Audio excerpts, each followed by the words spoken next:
Hi friends, నేను మీ కేఎస్వర ప్రసాద్ను @YouTube channel.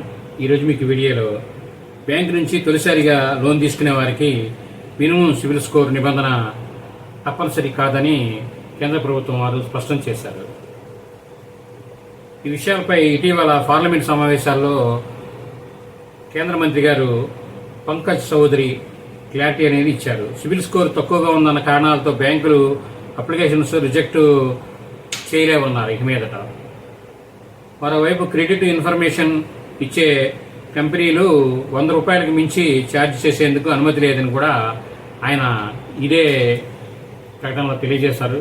కాబట్టి ఇవి రెండు ప్రజలకు ఉపయోగపడేవే. కాబట్టి ప్రతి ఒక్కరూ లోన్ తీసుకునేవారు ఇద్దరికి సివిల్ స్కోర్ అనేది ఇలా 700, 600, 800 దాన్ని బట్టి ఇలా నిర్ణీతంగా ఉండేది. ఇప్పుడు అది కాస్త ఎక్కువ తక్కువగా ఉన్న లోన్ ఇవ్వడానికి అవకాశాలు ఉన్నాయని తెలియజేస్తున్నారు. ఇది ఒక మంచి ఇదండి. ఎందుకంటే మధ్యతరగతి వాళ్ళకి బయట ఎక్కువ వడ్డీలకి ఆధారపడకుండా ఉంటారు. Thank you.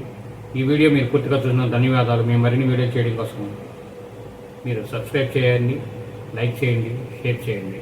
Thank you.